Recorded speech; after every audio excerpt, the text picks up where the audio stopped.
Sa bundok, may isang bayani, Maxum ang adventure hunter, lumalaban sa dilim ng bundok. May armas sa kamay, puso'y matatag, hinahamon ng mga bandido, walang takot na maramdaman. Maxum! Maxum! Ang hunter.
Ano po naman kasi sa kamanatang itin ni Commander?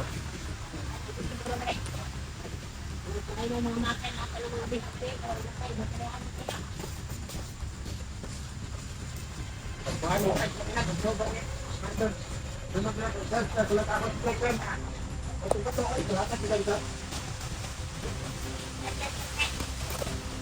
Bakit kita niya sila? Maalit po at isa pa. Hindi ka ito yung Commander binuklan.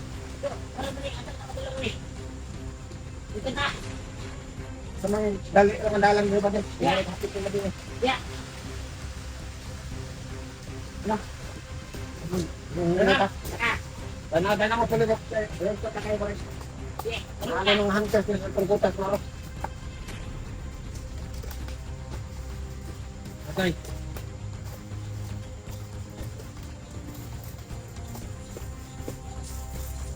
Sa kalimat ah.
Sigurado ako, pagkatapos ng buhay natin, magiging binibigyan sa atin ngayon.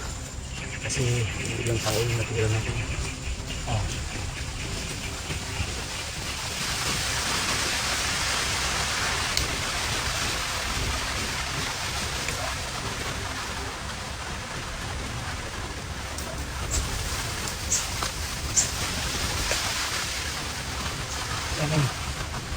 Bakit naman?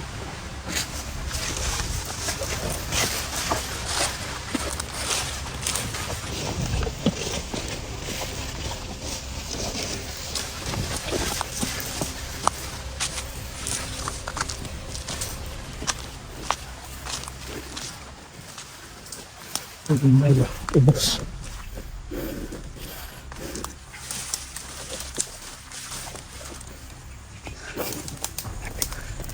Sobrang mainit talaga dilubyo ngayon. Oo. Dahil ilang tao na yung nalagas niya.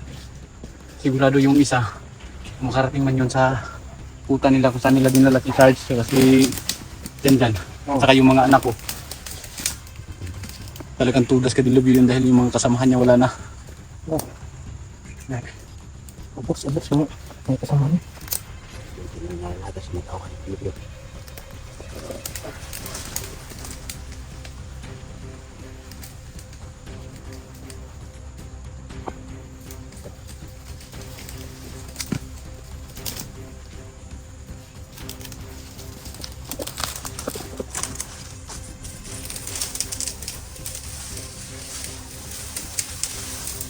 Ganda ko dito papahingan eh.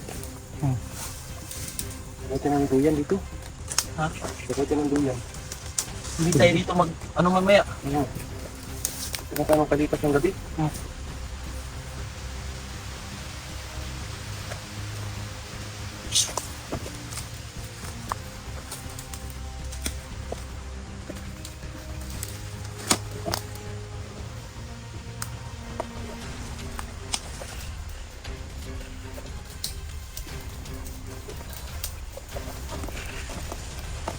Hindi pang makakasa ng mga tauhan ng bilibid.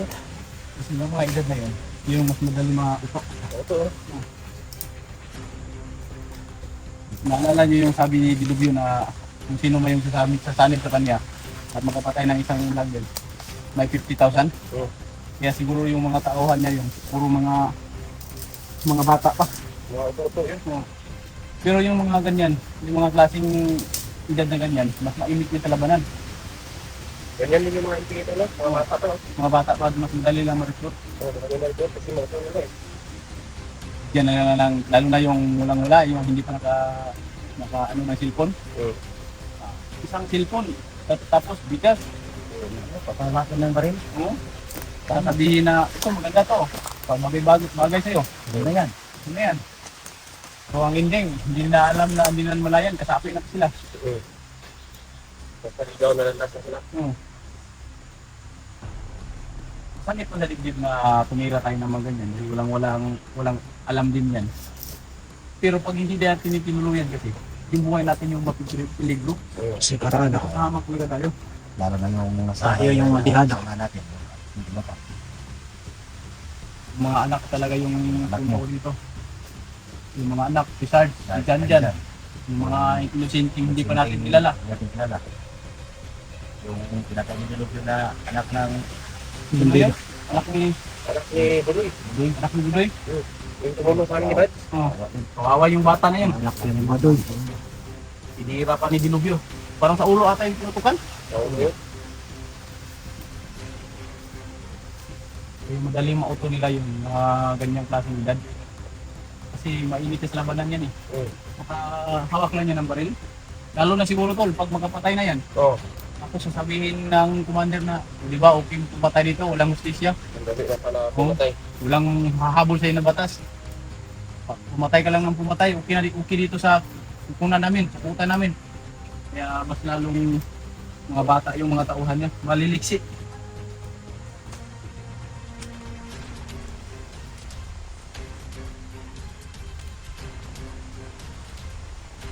Okay, dito ano, ano ba yan? Kita nung kalipas ng gabi. Dito na lang siguro tayo. Huwag tayo para dito. Yung para sa ano, yung bigas pa sa lugaw, naubos ba yun kaninang Hindi pa. madaling araw? Hindi pa. Ngayon na pinatay. Natira pa?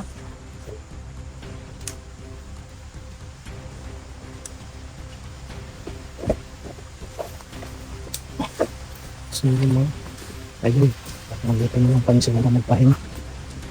Mayroong lapas. Yung So, mas safety siguro dito. palayo na yun sa So, ayan po mga idol. Salamat sa mga support niyo.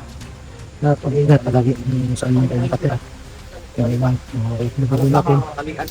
Pag-ingat palagi at uunahin yung pray. At ingat-ingat palagi mga idol mga tol.